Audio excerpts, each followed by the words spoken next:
everyone, it's Ray from the Teach Better team, and you're listening to an audio blog called How to Fight Mental Illness Through Authenticity by Christine Ravesi Weinstein.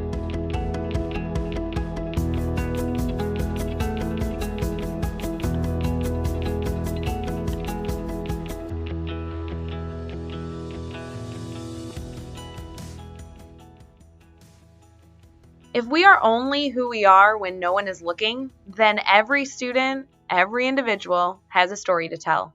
Authenticity is a growing necessity in education for both teachers and students. For students, authenticity is about finding their voice and creating relevancy. How students can demonstrate what they've learned in a manner more realistic to the world outside of their classroom. For teachers, authenticity is about building positive relationships with students, creating student buy-in, and communicating a care for students that together, like concrete, will mix to form the foundation of learning. Students care about learning when they know their teachers care about them. But knowing you are cared for goes far beyond the simplicity of the title. Every teacher is explicit in inherently caring about the success of his or her students. Why else get into this profession? But why a teacher cares is at the heart of authenticity. My high school math teacher was a legend. He won National Teacher of the Year and taught well into his 80s. He had a way of teaching that went beyond the curriculum. He taught about life lessons and growth. He changed his students to dig deep, consider perspectives that were cerebral and far bigger than any one individual. As a result of being placed into an accelerated math program, I was fortunate to have him as a teacher for 4 years. During that time, he had a quote that hung on the wall just above the whiteboard, a quote I stared at every day for 720 days. You are only who you are when no one is looking. A job may be just a job, but teaching is more than that. It's a work of love and sacrifice. The most authentic teachers are those who are true to themselves whenever they are with their students. As true as the quote on the wall of my math teacher's classroom might have been, it might be modified if teachers are going to be authentic and successful. You are only who you are when no one is looking, or when a classroom of students is. Although there are certain things we must temper when we are in front of our students, our language, the degree in which we share things in our personal life, our political views, the inherent qualities that define who we are must be unchanged. The foundations of authenticity are compassion. If we are all graded on riding a bike after our first attempt, we would all fail, and it's likely any of us would be trying again. Learning to ride a bike takes practice, and sometimes we are far too busy to make the time to do so. But the goal is to learn to ride eventually, not to do it in just 2 days. So, if the goal in the classroom is to meet the content standard, why worry about when it's met?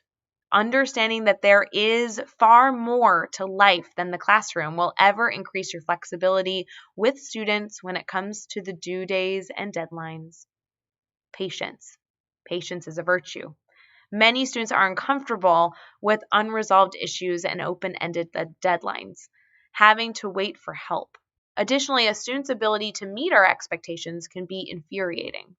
But just as the curriculum is best discovered through trial, error, revision, and retesting, so too is life. Students aren't always going to get the right answer the first time. Whether it's identifying words that rhyme, solving 2 perfect squares, or passing an essay using Google Classroom, students grow and succeed only when given the time and space to do so. Teachers' patience create such an authentic environment. Positivity. Just as negativity is contagious, so is positivity.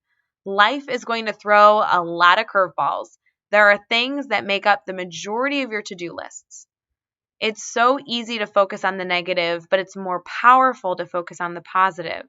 A smile, a pat on the back, a simple acknowledgement of hard work can go a long way for a student's productivity. Furthermore, an approach like this can be infectious and motivate students to want to work for their teacher because he or she knows the teacher cares about him or her, not just because they want a good grade. Humor. It's been said that laughter is the best medicine. The endorphins that are released during laughter are similar to those released during exercise. Endorphins are feel-good chemicals in the brain. Using humor in the classroom can pay large dividends, not just in the long term with student success, but also in the short term by providing a balance of chemicals so as to alleviate the negative symptoms of low concentrations of endorphins in the body. Moreover, humor brings people together and shows real authenticity in the classroom. The foundations of authenticity creates a safe and productive learning environment for all students, but even more so than those suffering from anxiety. Students with anxiety often feel disconnected from other people in their lives, especially adults. The more these students try to negotiate with their anxiety, the more they disappoint themselves and others. Anxiety will always win until or unless the adults in these students' lives actively break down the walls for them.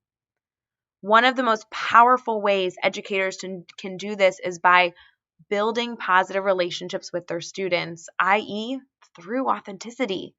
When students feel they can trust and connect with adults, they are more likely to feel cared for, and the positive relationships established with students suffering from mental illness play an even bigger role. These relationships build the groundwork for mental health advocacy. Being a mental health advocate does not require the educator to suffer from mental illness. Rather, it calls only for the creation of a safe place for the student to stand up for them and be authentic. Students with mental illness neither need to be given expectations nor do they need to be held to a lower standard. Anxiety sufferers need educators who are compassionate, patient, positive, and humorous. If students with mental illness only feel that they can be who they are when no one is looking, then they need examples of educators being who they are when they are looking. Positive relationships and authenticity give students cause to be authentic in return. When this happens, students will be able to fight their mental illness in hopes of being successful both in the classroom and in life. You were listening to an audio blog of How to Fight Mental Illness Through Authenticity written by Christine. Christine currently serves as a high school assistant principal. She previously served as a high school science department chair for 4 years and classroom teacher for over 15 years. She is an avid writer and educator and is passionate about bridging the two with her advocacy for mental health. Thanks, Christine. Catch more blogs from Christine and other guest bloggers over at teachbetter.com.